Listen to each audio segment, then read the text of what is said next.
Ya. Hola Salvador, ¿qué tal? Hola, Bienvenido a esta segunda hora. muchas gracias. ¿Estamos solos? Sí, aprovecho para decirte que recibí tu trabajo.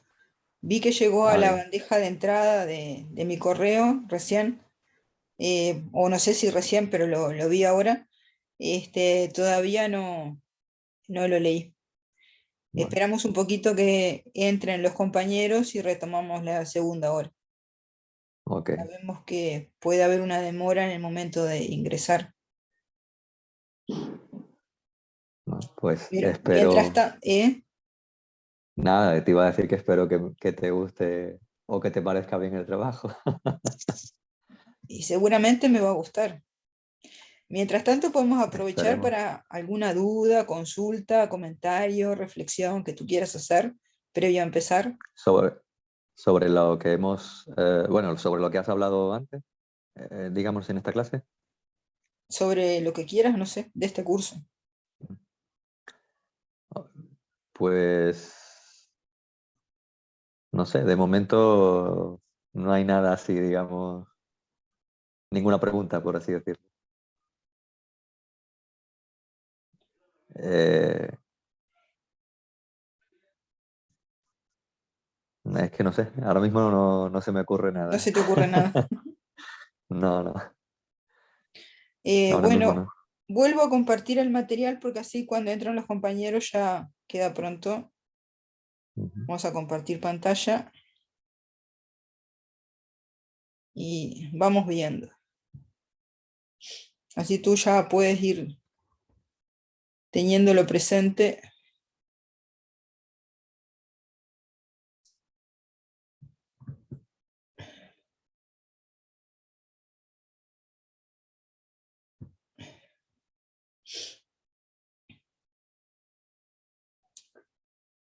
Eh, se ve,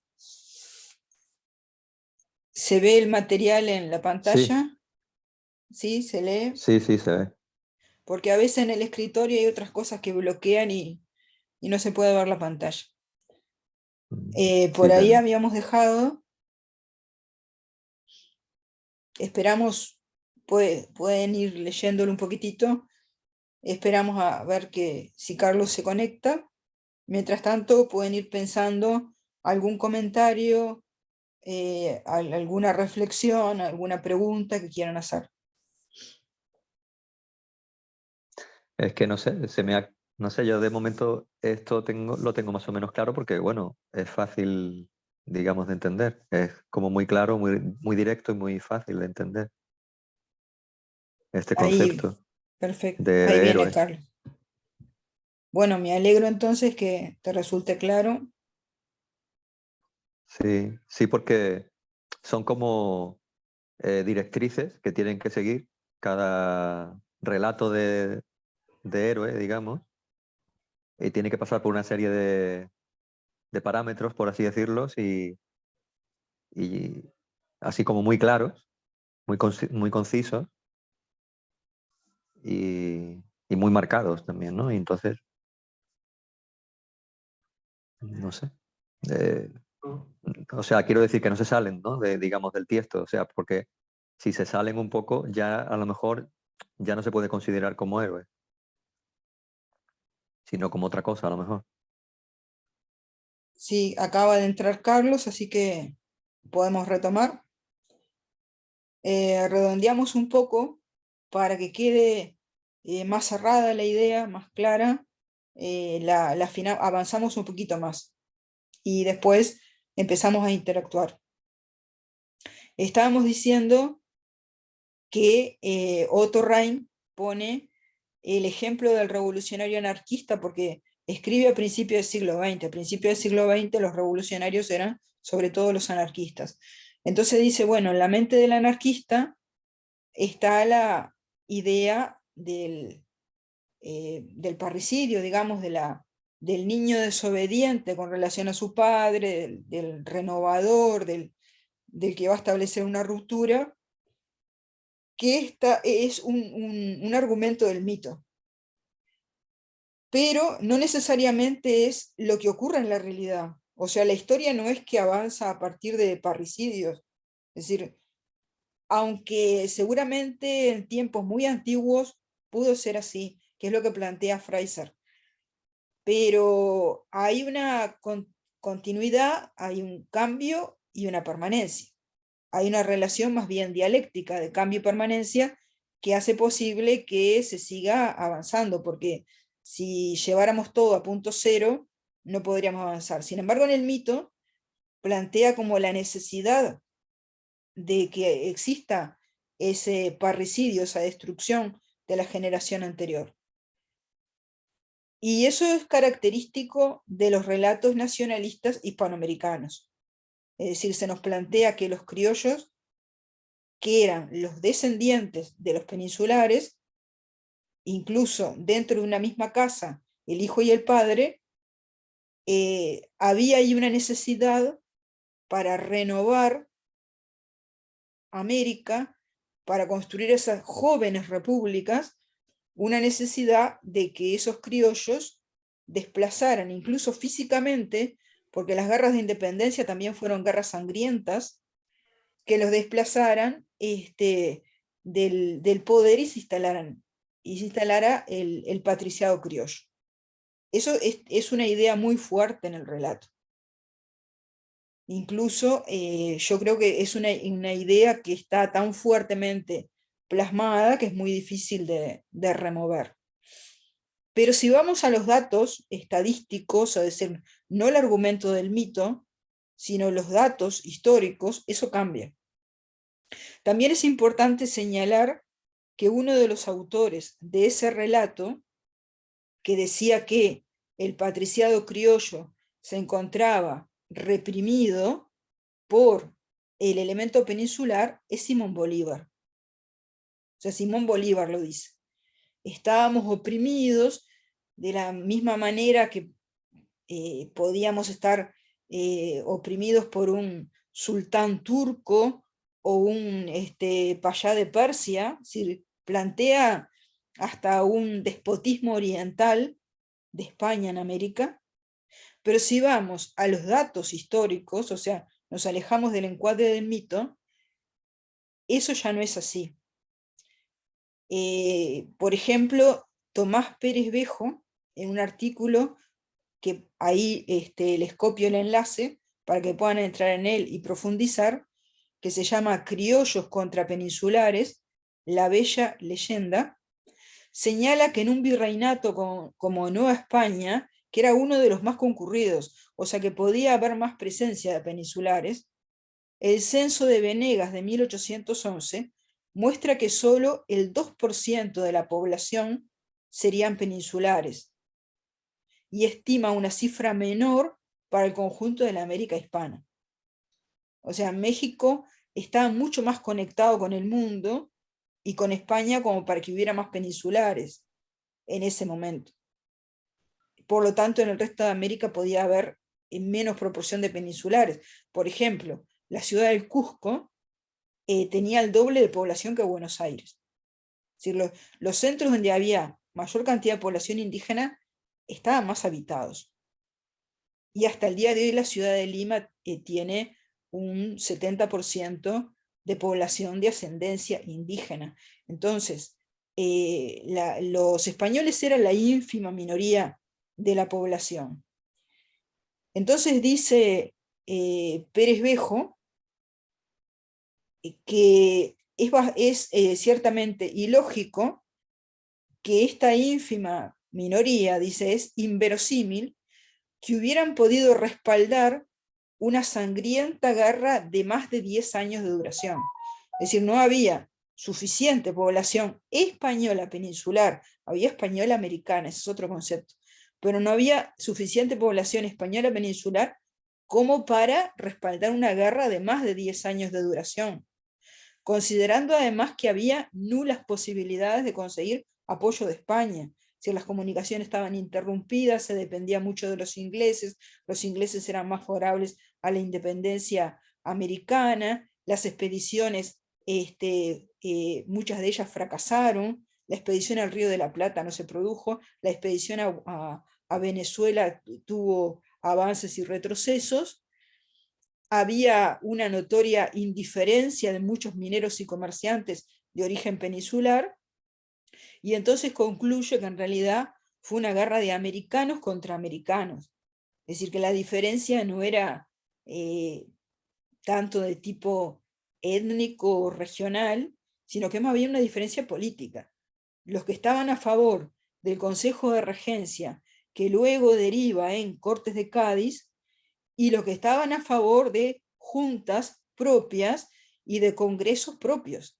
Ahí no hay una diferencia étnica, ahí lo que hay es una diferencia de tipo político, tal vez ideológico, y además de circunstancia, porque se refiere al tipo de instituciones que se estaba dispuesto a respaldar.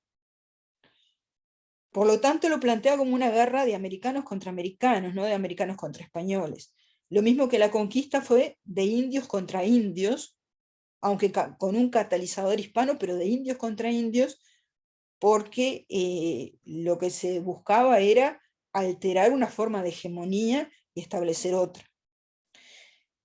Y basándose en estadísticas, dice que el número de funcionarios criollos en realidad venía en aumento, al contrario de lo que plantea Bolívar.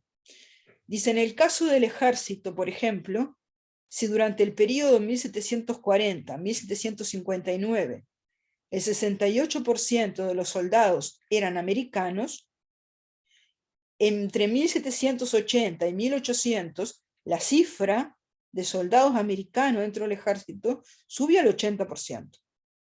En los oficiales el aumento fue todavía más espectacular. Para las mismas fechas casi se dobla, pasando del 33% al 60%. Si los oficiales del ejército también eran americanos. Toma el dato de una investigadora y dice, hasta es posible que más que de una pérdida de poder de los criollos, habría que hablar de una toma del poder por los criollos. Entonces el argumento que funciona mal en la realidad, funciona bien en el mito. Porque en el mito la idea de que el patriciado criollo era oprimido por el elemento peninsular y por eso se subleva, es funcional a la legitimación del surgimiento del Estado-Nación. Y además plantea una oposición binaria que vamos a ver que es la característica del mito, plantea una dualidad, plantea una contradicción, que es lo que le da sentido al mito. En los relatos estudiados por Otto Rein, que son numerosos, la existencia del vástago sucesor de unos reyes poderosos está amenazada, ya que el heredero a su vez representa un peligro para sus progenitores o predecesores. El dilema es excluyente en Moisés, Edipo, Paris, Ciro, Rómulo o Jesús, o en el patriciado criollo. La independencia de Brasil empieza en 1822 con un acto de desobediencia del príncipe Pedro, cuando el rey Juan, de la dinastía de Braganza, le pide que regrese con su corte a Lisboa. Pedro se queda en Río de Janeiro, en septiembre declara la independencia y en diciembre es coronado emperador al estilo de Napoleón. Gobierna hasta 1831 y es sucedido por Pedro II. Ahí hay una clara desobediencia entre hijo y padre, pero ¿qué pasa? Que en realidad hay un trasfondo que no es de desobediencia simple, sino que hay un trasfondo de lucha entre sectores, es decir, una lucha entre intereses que son regionales, entre intereses aristocráticos y burgueses, y entre liberales y conservadores. O sea, la realidad va más allá del mito. El imperio del Brasil, con la sola separación de Uruguay, permanece hasta 1889. De esta manera, debido a una mayor continuidad, en realidad lo que vemos, más allá de la desobediencia de Pedro con respecto a Juan, lo que vemos es una cierta continuidad entre generaciones. Brasil conserva su unidad, que le falta al resto de América del Sur, porque Fernando VII que era el hijo rebelde frente a Carlos IV, dentro de la familia de los Borbones, y que podría haberse trasladado a México, Lima o el Cusco, elevándolas a capitales imperiales, como pasó con Río de Janeiro, Fernando VII se queda en Madrid. Tampoco Bolívar y San Martín logran conservar la unidad de la región hispanohablante de América del Sur, aunque sí fueron nombrados dictadores y protectores, que era algo así como decir que eran monarcas republicanos. Pero no logran mantener la unidad de América del Sur porque en realidad no hay una continuidad con la dinastía. De lo que se desencadena ahí es una guerra civil. Lo más parecido es en Nueva España, en el Virreinato de México, el caso de Agustín de Iturbide, pero es ajeno también a la dinastía de los Borbones, presidente de la regencia del Imperio Mexicano, que también se hace coronar emperador en 1822, la misma fecha que Pedro I. Abdica en 1823 y no sobrevive al año 1824, cuando es fusilado. México no logra mantener su unidad después de esa fecha. Primero pierde Centroamérica, después su influencia en el Caribe y el Pacífico, y más tarde lo que hoy es el sur de Estados Unidos. La realidad desmiente al mito, porque es la dialéctica entre las generaciones y no la ruptura la que asegura el equilibrio entre el cambio y la permanencia. Es decir, una generación necesita desligarse de la otra generación, pero tampoco es cierto que necesita destruir a la generación anterior. Necesita desligarse para lograr autonomía, y necesita desligarse el niño para convertirse en adulto, pero tampoco es cierto que necesita destruir a la generación anterior. Ahora, existe otro protagonista en el desarrollo del mito, del que Otto Rein llama mito del nacimiento del héroe, que es un mito dentro del mito, porque el mito general es el mito de las aventuras del héroe, y dentro del mito de las aventuras del héroe tenemos el mito del nacimiento del héroe. Y dentro de ese mito del nacimiento del héroe hay otro protagonista que es la propia madre. Esa madre suele ser una virgen o una vestal que no puede engendrar sin ir contra la naturaleza o transgredir una prohibición sagrada. Esta madre es la cara femenina del relato del héroe, porque ella es desobediente. Y es su desobediencia la que desencadena las desgracias del niño, cuya existencia a su vez va a provocar las desgracias de otros más poderosos, y mucha gloria para sí mismo y dones para sus partidarios. El relato más antiguo conocido es la historia del nacimiento de Sargón de Akkad en Mesopotamia, a principios de la Edad del Bronce, hace unos 4.300 años. Es un relato mítico porque encontramos en él acentuados los elementos mágicos, sobrenaturales, divinos, todavía con poco espacio para la humanización. Pero si por mito entendemos el argumento de una tragedia, como afirmaba Aristóteles, es decir, Aristóteles define mito como el argumento de una tragedia, entonces el argumento del nacimiento del héroe, surgido hace más de 4.000 años, permanece sin variaciones a lo largo de los siglos, como si fueran unos cimientos o infraestructura sobre la cual pueden construirse distintos edificios, pero no cambiar la planta del edificio original. Este relato, que sirvió de legitimación a la dinastía de Akkad, dice lo siguiente: Sargón, soberano poderoso, rey de Agades, tal soy yo. Mi madre era vestal, de mi padre no tengo conocimiento, pero del hermano de mi padre sé que vivía en las montañas. En Asupiranu, mi ciudad natal, que se halla situada en la margen del Éufrates, mi madre, la vestal, me dio a luz. Nací en un lugar oculto. Luego mi madre me colocó en una cesta de juncos, cerró la tapa con betún y me depositó en las aguas del río, y yo sobreviví. La corriente me llevó hasta aquí, el aguatero. Aki, aguatero, me alzó en la bondad de su corazón. Aki, aguatero, me abrazó como a su propio hijo. Aki, aguatero, me convirtió en su jardinero.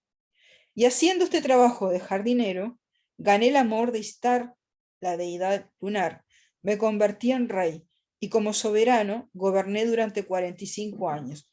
Este relato del mito del nacimiento de Sargón está citado por Otto Rein en El mito del nacimiento del héroe, en el trabajo que subimos a la plataforma. A retener en este relato, donde hay cosas que se dicen y otras que se silencian, tenemos: número 1, el padre desconocido. ¿Por qué es desconocido? Se trata de un padre humano que falleció o lo abandonó o es una divinidad. En los mitos siguientes veremos que se opta por alguna de estas posibilidades, que el mito originario deja en suspenso. Los otros mitos van a elegir: el padre es desconocido porque falleció, el padre es desconocido porque lo abandonó, el padre es desconocido porque es un dios. En segundo lugar, hay una vaga referencia al tío paterno, o sea, aparecen otras figuras familiares que están vinculadas con el niño.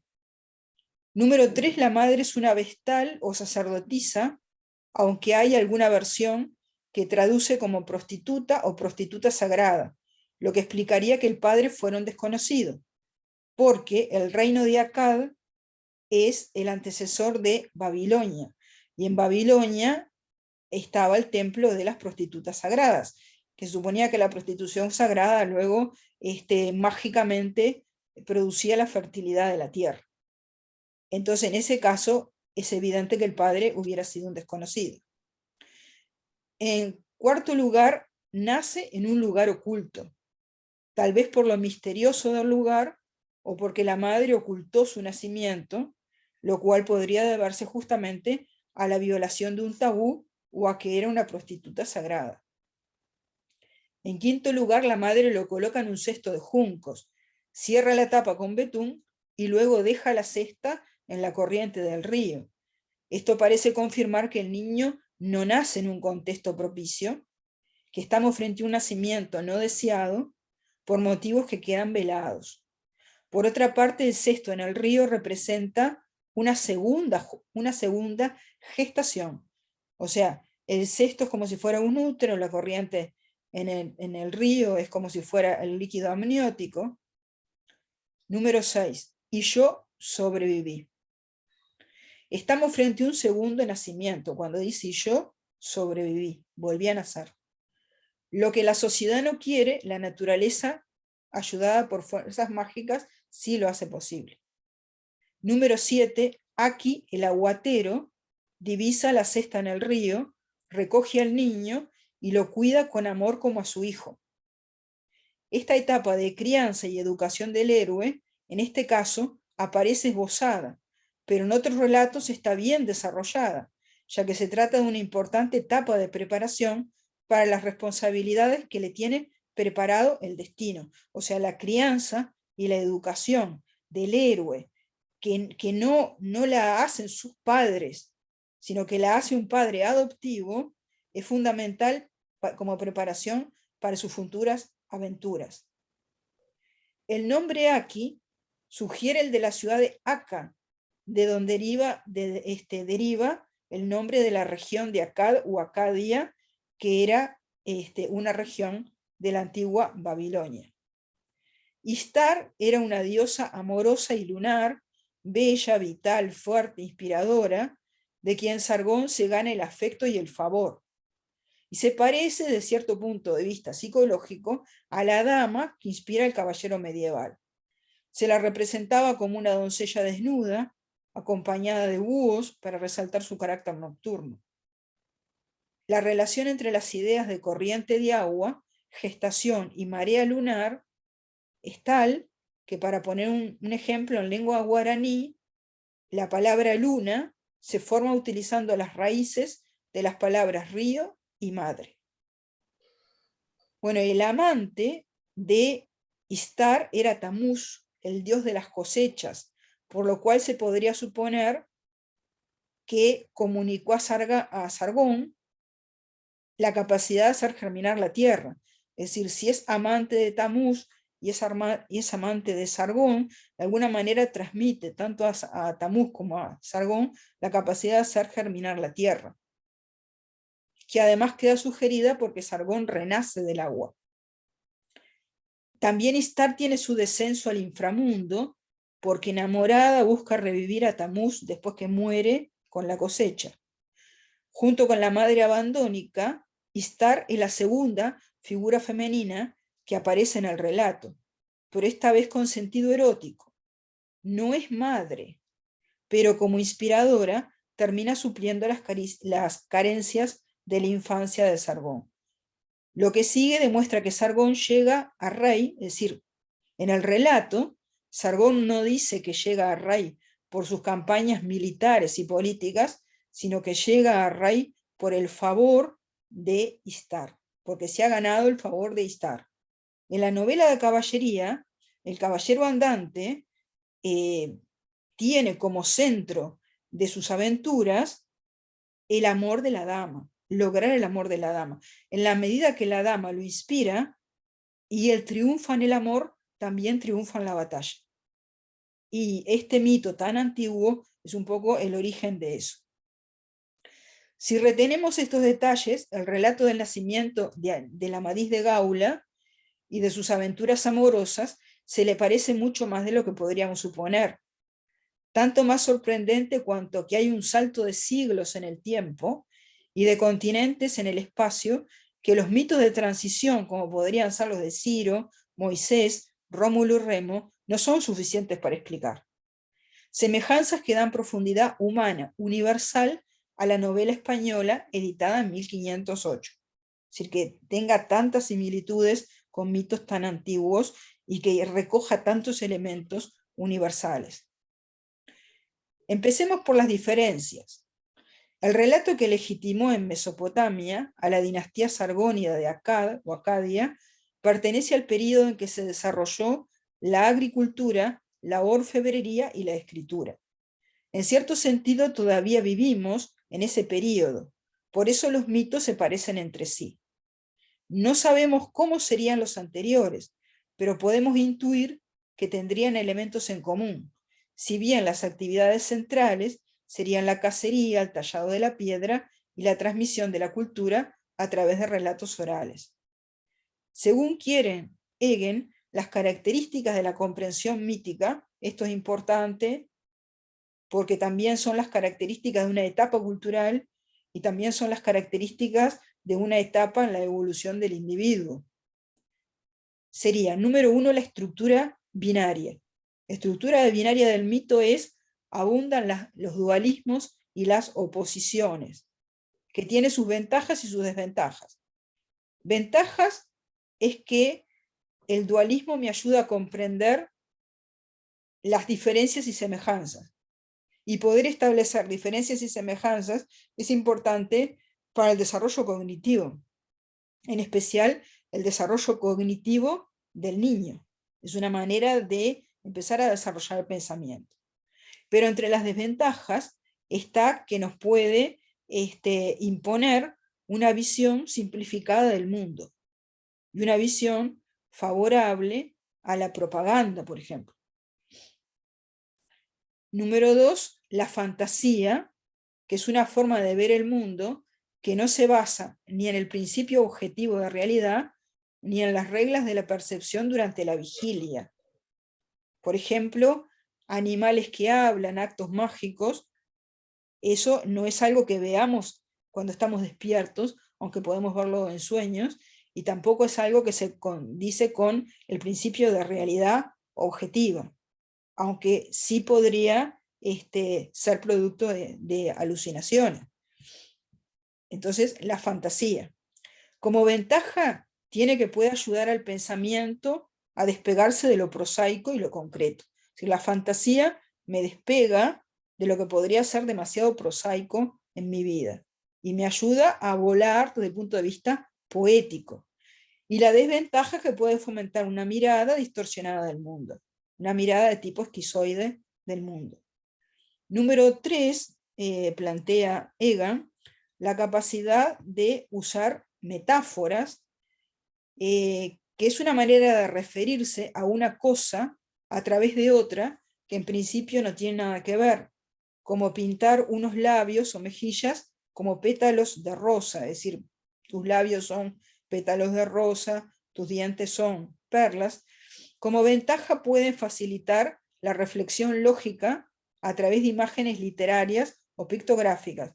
Puede facilitar el pensamiento con imágenes, alegorías o parábolas, la cual sería mucho más difícil sin estos referentes visuales creados por la mente. Como desventaja, podríamos decir que si tenemos que siempre estar recurriendo a imágenes, terminaríamos anclando un pensamiento en una forma de lógica que no sería capaz de pasar a un nivel más abstracto y más de lógica pura. Otra característica del mito es el ritmo y la narración. En las culturas orales, las personas saben lo que oyen, lo que cuentan y lo que pueden recordar. Entonces, cuando los relatos tienen música, tienen musicalidad, tienen ritmo o tienen rima, es más fácil recordarlos. Lo mismo cuando forman parte de un conjunto más extenso de relatos, entre los cuales hay una conexión orgánica.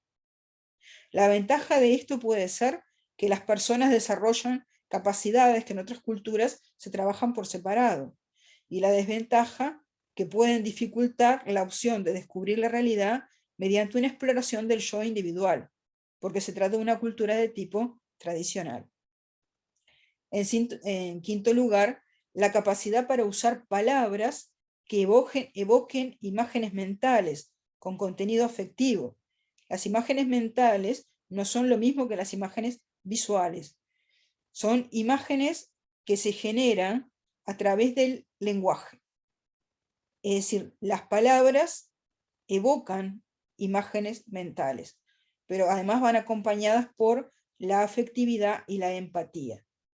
Tienen como ventaja que nos permiten consustanciarnos con el placer o sufrimiento ajeno de un protagonista real o ficticio, y como desventaja que el poder de estas palabras, que evocan imágenes mentales, puede resultar dañino, como en el caso de la persona en un culto antiguo, pagano, el caso de una persona que es sacrificada en la realidad para dar vida al dios que se sacrifica en el mito.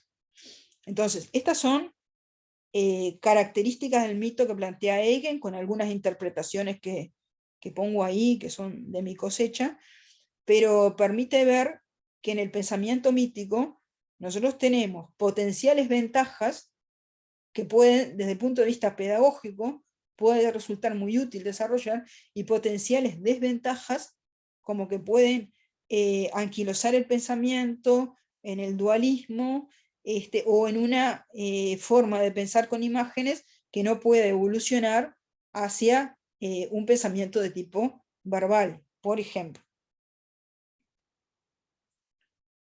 Eigen parte del supuesto de que el desarrollo del individuo, que es la ontogenia, recapitula el desarrollo de la especie, que es la filogenia, una idea importante para entender la evolución de la cultura y sugerir un enfoque pedagógico, un marco curricular.